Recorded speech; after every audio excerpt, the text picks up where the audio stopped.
함께 보실 말씀은 창세기 25장 19절에서 23절 말씀입니다.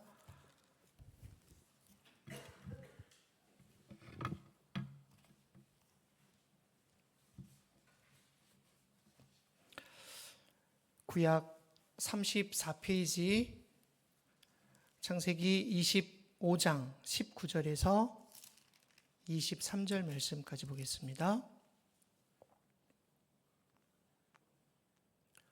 다 찾으신 줄 알고 한 절씩 교독하시고 23절 말씀만 합독하겠습니다. 아브라함의 아들 이삭의 족보는 이러하니라. 아브라함이 이삭을 낳았고 이삭은 40세에 리브가를 맞이하여 아내를 삼았으니 리브가는 밧단 아람의 아람 족속 중 부두엘의 딸이요 아람 족속 중 라반의 누이였더라. 이삭이 그의 아내가 임신하지 못하므로 그를 위하여 여호와께 간구하며 여호와께서 그의 기도를 들으셨으므로 그의 아내 리브가가 임신하였더니 그 아들들이 그의 태 속에서 서로 싸우는지라. 그가 이르되 이럴 경우에는 내가 어찌할꼬 하고 가서 여호와께 묻자온대. 23절을 함께 합독하겠습니다. 여호와께서 그에게 이르시되 두 국민이 내 태중에 있구나. 두 민족이 내 복중에서부터 나누이리라. 이 족속이 저 족속보다 강하겠고 큰 자가 어린 자를 섬기리라 하셨더라. 아멘. 이 말씀은 살아계신 하나님의 말씀입니다. 아멘. 창세기 25장 19절에서 23절의 말씀을 통해서 자녀에게 축복이 계승되다라고 하는 말씀의 제목으로 말씀의 은혜를 함께 나누도록 하겠습니다. 한 성도가 목사님을 찾아와 이렇게 말을 합니다. 목사님, 우리 집은 왜 이렇게 조용할 날이 없을까요? 하루라도 문제가 없는 날이 없습니다. 여러분, 우리의 인생은 문제투성이죠. 하나의 문제를 해결하면 또 다른 문제가 끊임없이 일어나는 것이 어쩌면 우리의 삶이지 않을까라는 생각을 합니다. 그런데 세월이 흐른 뒤에 그는 이렇게 고백을 합니다. 돌이켜보니 그 문제들이 우리 가정을 깨트린 것이 아니라 하나님께서 우리를 다듬고 계신 과정이었습니다. 이렇게 고백을 합니다. 우리는 종종 인생의 갈등과 혼란을 무엇으로 보느냐? 그것이 문제로만 봅니다. 성경은 인생의 갈등과 혼란은 하나님의 계획이 드러나는 자리가 될 수 있다고 보여줍니다. 우리의 신앙은 문제가 있느냐 없느냐가 아니라 그 문제 속에서 누구를 바라보고 누구를 찾느냐에 있습니다. 처음에 목사님께 이런 질문을 했죠. 우리 가정의 문제. 그러나 여러분, 돌이켜보니까 그것이 문제가 아니라 하나님이 우리를 다듬고 계신 하나의 과정이었다. 그렇게 변화가 되었음을 봅니다. 아브라함은 그의 나이 175세를 일기로 세상을 떠났습니다. 우리가 지난주에 보셨던 것처럼 창세기 12장에서부터 시작되어진 아브라함의 이야기가 창세기 25장에서 아브라함의 이야기가 끝이 납니다. 여러분, 중요한 것은 그의 생애는 마감이 되었어도 하나님의 약속과 축복은 아들 이삭을 통해 그 믿음과 그 하나님의 약속이 계승되고 있다고 하는 거예요. 하나님께서 우리에게 주신 약속과 축복도 여러분 우리의 죽음으로 끝나는 것이 아니라 우리의 자녀를 통해서 그 하나님의 약속과 축복이 계승되고 있다고 하는 겁니다. 하나님의 약속은 한 사람이나 한 세대에서 끝나는 것이 아니라 그 약속과 축복은 계속 이어질 것이기 때문입니다. 그래서 우리가 하나님께 받은 은혜, 하나님께 받은 축복, 내 생애가 끝나면 그것으로 끝나는 것이 아니라 우리의 자녀들을 통해서 또 우리의 후손들을 통해서 그 하나님의 약속이 이어지고 있다라는 거죠. 19절에서 20절의 말씀을 한 절씩 교독하겠습니다. 아브라함의 아들 이삭의 족보는 이러하니라. 아브라함이 이삭을 낳았고 이삭은 40세에 리브가를 맞이하여 아내를 삼았으니 리브가는 밧단 아람의 아람 족속 중 부두엘의 딸이요 아람 족속 중 라반의 누이였더라. 아멘. 여러분, 수요일에도 보셨던 것처럼 족보에 대한 이야기, 계보에 대한 이야기가 계속 이어지고 있습니다. 특별히 25장에는 세 사람의 족보가 기록이 되어져 있죠. 아브라함의 후처였던 구두라의 후손들, 그리고 이스마엘의 후손들, 그리고 오늘 이삭의 후예는 이러하다라고 하는 그런 족보가 이어집니다. 그런데 구두라의 후손이라든가 이스마엘의 후손, 그리고 성경에 기록되어진 족보나 계보를 보면 여자의 이름이나 여자의 족보 등은 표면에 드러나지 않습니다. 성경 어디에도 족보를 쭉 기록을 하면서 여자의 이름은 기록이 되어 있지를 않습니다. 가문이나 재산, 그리고 언약의 계승이 아버지를 통해 아들 중심으로 이루어졌습니다. 그러니까 쉽게 말하면 가부장적인 그런 이야기. 옛날 우리의 아버지나 할아버지 때들을 보면 굉장히 가부장적이었죠. 그래서 밥상에 앉아서도 밥상에는 아버지 그리고 아들, 그리고 또 다른 상위에는 아내와 자녀들. 그리고 저희 어렸을 때 밥상에서 만약에 이야기를 한다, 밥상에서 웃는다, 그러면 숟가락으로 머리를 맞던 그런 가부장적인 그런 시대. 성경에 기록된 고대 이스라엘과 고대 근동사회는 굉장히 가부장적인 그런 세대였기 때문에 가문이나 재산, 그리고 족보상에서도 아버지를 통해 아들 중심으로 이루어졌기 때문에 여인의 이름이 기록이 된다라고 하는 것은 쉬운 것이 아니었습니다. 그래서 족보는 자연스럽게 남성 중심으로 이루어졌음을 봅니다. 성경에서 여자의 이름이나 여자의 족보가 드러나지 않는 것은 여성을 덜 중요하게 봤기 때문이 아니라 당시 사회 구조였다. 그러니까 당시 사회 구조를 이해하면 여성들이 얼마나 천시를 받았는지를 알 수 있게 됐다는 거죠. 그럼에도 29절에서 리브가의 혈통은 이미 창세기 22장에서 리브가의 출생인과 리브가에 대한 족보가 상세히 기록되어져 있는 것을 볼 수가 있습니다. 창세기 22장 20절에서 24절의 말씀을 한 절씩 교독하겠습니다. 이 일 후에 어떤 사람이 아브라함에게 알리어 이르기를 밀가가 당신의 형제 나홀에게 자녀를 낳았다 하였더라. 그의 맏아들은 우스요 우스의 형제는 부스와 아람의 아버지 그므엘과 게셋과 하소와 빌다스와 이들납과 부두엘이라. 이 8사람은 아브라함의 형제 나홀의 아내 밀가의 소생이며 부두엘은 리브가를 낳았고 24절 함께 합독하겠습니다. 나홀의 첩 루마라 하는 자도 데바와 가함과 다하스와 마아가를 낳았더라. 족보를 보다 보면 혀가 말이 꼬일 때가 많아요. 우리의 이름이 아니기 때문에. 근데 여러분 본문에 보면 중요한 사람이 한 명 나오지요.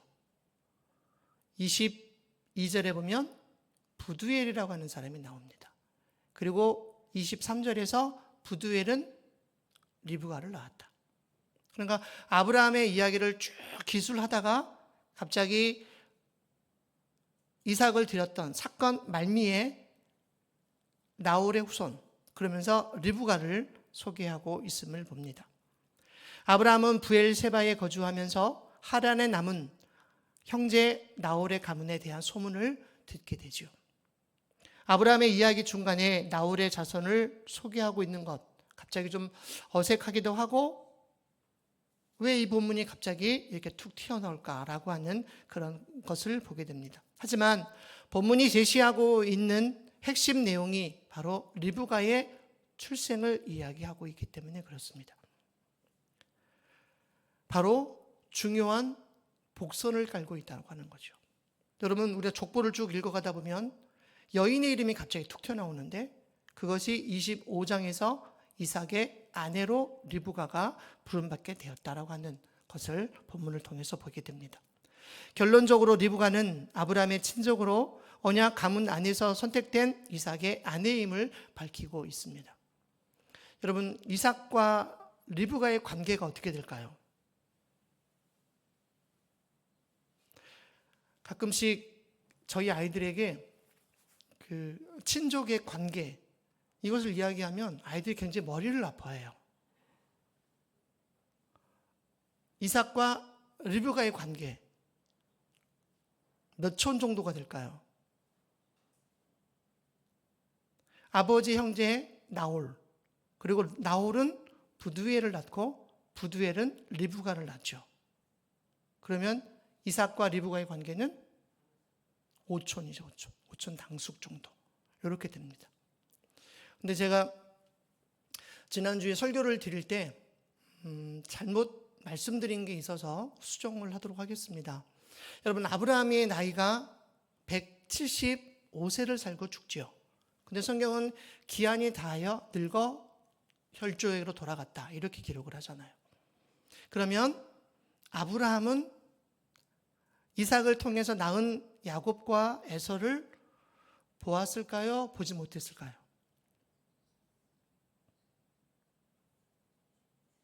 보았다. 손.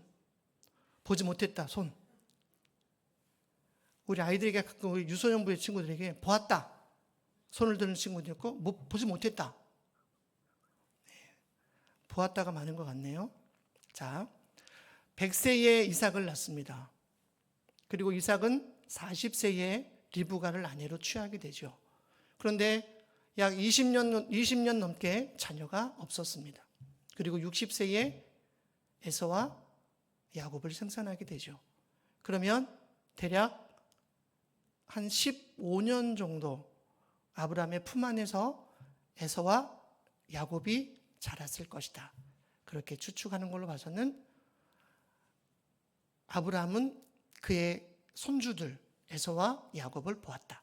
이렇게 정정을 하도록 하겠습니다. 본문이 제시하고 있는 핵심 내용은 바로 리브가의 출생, 그리고 그 리브가가 이삭의 아내가 되는 그런 복선을 깔고 있음을 봅니다.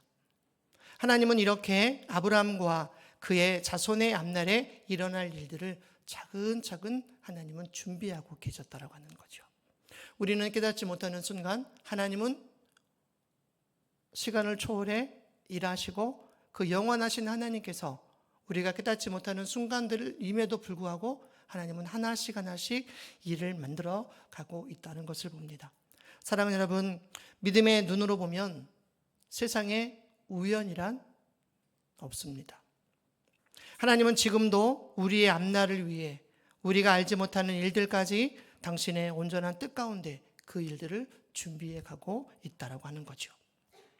오늘도 하나님은 우리의 일상의 모든 일 가운데 섭리의 손길로 구원의 역사를 이루어가고 있음을 봅니다. 이제 21절의 말씀을 한 목소리로 함께 합독하겠습니다.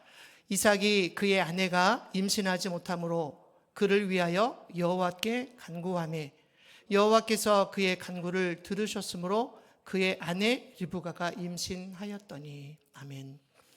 아브라함에게는 그 자녀를 주기까지 오랜 시간, 75세에 부르셔서 100세에 아들을 얻게 되어지는 25년을 기다리는 아브라함을 보게 되죠.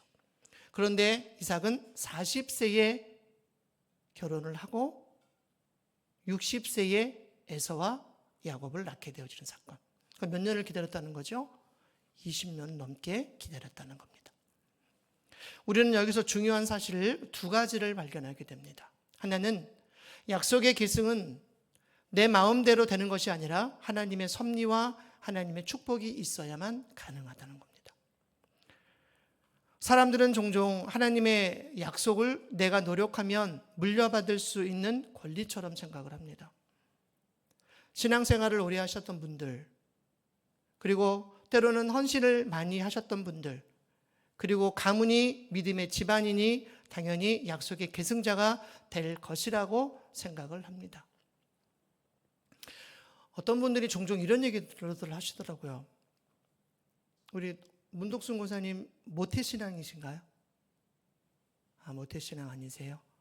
여기서 혹시 모태신앙이신 분 혹시 계신가요? 예. 모태신앙을 가지신 분들이 한 가지 못하는 게 있대요. 이게 모태신앙이라고 하더라고요. 믿는 엄마 뱃속에서부터 가지고 나왔지만 나는 못해. 이런 것들. 어쩌면 신앙을 오래 했고 헌신을 오래 했고 가문이 믿음의 집안이니 당연히 하나님의 약속이 나를 통해서 계승될 것이라고 생각을 하는 사람들이 많이 있습니다. 그러나 성경은 분명히 말합니다. 여러분, 약속의 계명은 인간의 의지나 계산으로 되는 것이 아니라 하나님의 섭리와 선택 그리고 축복 안에서만 이루어진다는 겁니다. 그리고 가정이 하나님의 축복의 통로라고 하는 사실을 여러분 꼭 기억하실 수 있기를 바랍니다. 가정이 바로 세워져 있지 않으면 축복과 약속은 사라져 버리기 때문입니다. 내가 말씀 가운데에 서 있지 않으면, 또 내가 하나님의 언약 가운데에 세워 있지 않으면 우리의 자녀들 그리고 우리의 가정은 흔들릴 수밖에 없다라는 겁니다. 두 번째, 이삭이 어떻게 리브가를 아내로 맞이했을까요? 수많은 가나안 여인들을 물리치고 아브라함은 엘리에셀을 통해서 먼 바단 아람이라고 하는 곳으로 가서 리브가를 취하게 되죠.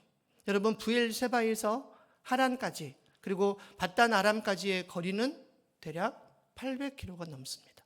그러니까 왕복으로 따진다면 1600km. 요즘 교통이 잘 되어 있었던 시대가 아니었기 때문에 여러분, 가축을 이끌고 간다는 것, 그리고 연약한 여인을 취해서 다시 800km의 거리를 걸어오는 사실, 쉽지 않은 일이죠.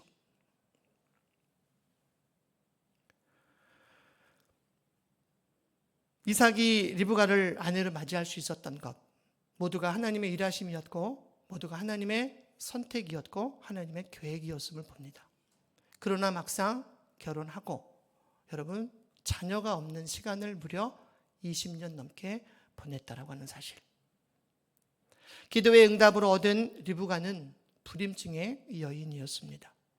지금이야 결혼을 해도 자녀를 많이 생산하지 않는 그런 시대이지만 여러분, 옛날 성경에 쓰였던 시대, 자녀는 곧 어떤 그 전쟁이나 농사에 필요한 그런 존재였기 때문에 꼭 자녀를 생산해야만 하는 그런 시대적인 상황이었습니다. 여기서 끝나는 것이 아니라 리브가가 임신하지 못하자 이삭의 반응이 어떠했는가라고 하는 거예요. 여러분, 이삭의 반응은 그 문제를 가지고 하나님께 뭐 했습니까? 간구했다. 그냥 기도했다가 아니라 성경은 뭐라고 말합니까? 간구했다라고 기록을 하고 있죠.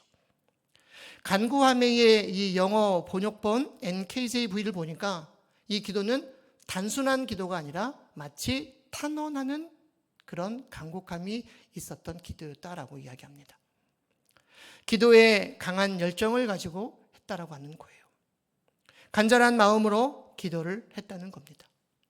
얼마나 간절하면 여러분, 이삭은 20년 동안 자녀를 생산할 수 있도록 하나님 앞에 기도하죠. 그리고 하나님께서는 이삭의 기도를 계속 듣고 계셨습니다. 그러니까 이삭이 기도할 때 하나님은 귀를 막고 계셨던 것이 아니라 이삭이 기도하는 순간부터 하나님이 응답하실 그 때를 바라보면서 하나님은 듣고 기다리고 계셨다라고 하는 거예요. 20년 동안 듣고 계셨던 겁니다. 그리고 때가 되어 태를 열어주시고 그 안에 쌍태가 임신하는 복을 허락해 주셨습니다. 사랑하는 여러분, 그리스도인은 문제를 만나면 가장 먼저 해야 되는 것은 기도입니다. 무엇보다도 그 문제를 통하여 하나님께서 우리와 교제하기를 원하시는, 하나님이 우리를 만나기를 원하시는 그 시간, 이 사실을 모르고 문제가 생겨도 주님을 찾지 않고 세상적인 방법으로 그 문제를 해결하려고 한다면 문제는 더 커질 수밖에 없습니다. 어떤 책을 읽어보니까 하나님이 우리에게 주신 가장 강력한 무기가 있어요. 그것은 기도라고 하는 거죠. 그 제일 먼저 우선순위가 되어야 할 것은 기도라고 하는 거예요. 근데 기도하지 아니하고 내 방법대로, 내 생각대로 모든 것을 다 해보고 안 되니까 그때서야 우리는 기도의 자리로 나온다라고 하는 거죠. 많은 저자들이 말합니다. 여러분, 기도는 가장 우선순위가 되어야 된다는 거예요. 내 방법을 동원해서 모든 것을 해결하고 안 되니까 그때 기도의 자리로 나오는 것이 아니라 가장 먼저 기도의 자리, 가장 먼저 예배의 자리, 가장 먼저 말씀의 자리로 나와야 된다고 하는 겁니다. 하나님께서는 우리가 문제를 만났을 때, 그리고 문제를 만나기 전 훨씬 이전부터 하나님은 기도를 통해서 우리를 만나기를 원하십니다. 이 사실을 모르고 문제가 생겨도 주님을 찾지 않고 세상적인 방법으로 그 문제를 해결하려고 한다면 문제는 더 커질 수밖에 없습니다. 이삭이 하나님 앞에 기도했던 것처럼 날마다 기도의 제단을 아름답게 쌓아가는 저와 여러분의 삶이 되시기를 주님의 이름으로 축원합니다. 이제 22절에서 23절의 말씀을 한 절씩 교독하겠습니다. 23절까지 한 절씩 교독합니다. 그 아들들이 그의 태 속에서 서로 싸우는지라 그가 이르되 이럴 경우에는 내가 어찌할꼬 하고 가서 여호와께 묻자온대. 여호와께서 그에게 이르시되 두 국민이 내 태중에 있구나. 두 민족이 내 복중에서부터 나누리라. 이 족속이 저 족속보다 강해갖고 큰 자가 어린 자를 섬기리라 하셨더라. 아멘. 이삭이 기도하자 하나님께서는 리브가의 태를 여시고 그 안에 쌍태, 그러니까 쌍둥이를 하나님이 임신케 하셨다라는 것이 오늘 본문 22절에서 23절의 내용이죠. 자세한 내용은 다음 주 금요일에 살펴보기로 하고요. 이 말씀을 통해서 좀 다른 말씀을 좀 드리고 싶습니다. 이삭은 하나님 앞에 기도할 때에 자녀를 생산할 수 있도록 그렇게 기도를 했겠지요. 왜냐하면 아브라함이 이삭을 낳았던 사건이, 그리고 사라를 통해서 자기가 이 땅에 태어난 사실, 쌍둥이를 달라고 하나님 앞에 기도하지는 않았을 것 같아요. 그냥 자녀를 생산케 할 수 있도록. 이삭은 아내가 쌍둥이를 낳을 것이라고 하는 것을 전혀 예상하지를 못했습니다. 그러나 그가 아들을 달라고 간구하자 한 번에 하나님은 쌍둥이를, 두 아들을 허락해 주셨음을 봅니다. 이것이 우리에게 시사하고 있는 바가 무엇일까라고 하는 것을 찾아보려고 합니다. 우리가 기도하면 하나님은 우리의 예상과 생각을 뛰어넘는 풍성함으로 하나님께서 응답하신다라고 하는 겁니다. 에베소서 3장 20절 말씀입니다. 함께 합독합니다. 우리 가운데서 역사하시는 능력대로 우리가 구하거나 생각하는 모든 것에 더 넘치도록 능히 하실 이에게. 그렇습니다. 하나님께서는 우리가 구한 것만 응답하시지 않습니다. 우리가 구한 것보다 더욱 넘치게 하나님은 응답해 주신다는 겁니다. 우리가 미처 알지 못하고 구하지 못한 것까지도 아시고 역사하시는 분이 하나님이신 줄 믿습니다. 결론의 말씀입니다. 오늘날 가정의 위기는 돈이 없는 것도 아니고 건강을 잃은 것도 아닙니다. 여러분, 우리가 살아가는 지금 시대는 많은 가정들이 위급하다, 많은 가정들이 어렵다라는 말을 합니다. 깊이 들여다보면 돈이 없는 것도 아니고 또 건강을 잃은 것도 아니에요. 가장 큰 위기는 묵상과 기도와 하나님께 묻기를 포기하고 있는 가정들이 많이 있다는 거죠. 여러분, 여기서 묵상이라고 하는 것은 이삭이 리브가를 맞이하기 전, 그러니까 엘리에셀이 리브가를 태우고 바단 아람에서 출발해서 브엘세바에 도착할 때에 이삭이 뭐 하고 있었습니까? 들판에 나와서 묵상하고 있었습니다. 그리고 멀리 볼 때에 상인들처럼 보이는 그런 무리들이 자기에게 오는 것을 보고 리브가를 통해서 위로를 받게 되죠. 이것이 여기서 말씀하고 있는 묵상입니다. 그리고 자녀를 생산하기 위해서 이삭은 하나님 앞에 간구했다. 그리고 하나님께 물었다라고 하는 이야기가 계속해서 기록이 되어져 있습니다. 많은 가정들의 어려움은 묵상과 기도와 하나님께 묻기를 포기하고 있는 겁니다. 예배를 포기하고 있는 겁니다.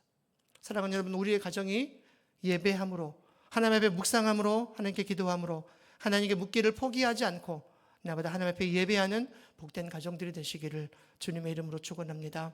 고난 속에서도 여전한 방식으로 묵상하고 기도하고 하나님께 물을 때 그치지 않는 복으로 나를 축복하시고 또 우리의 가정을 축복하시고 더 나아가 자녀들을 축복해 주실 줄 믿습니다.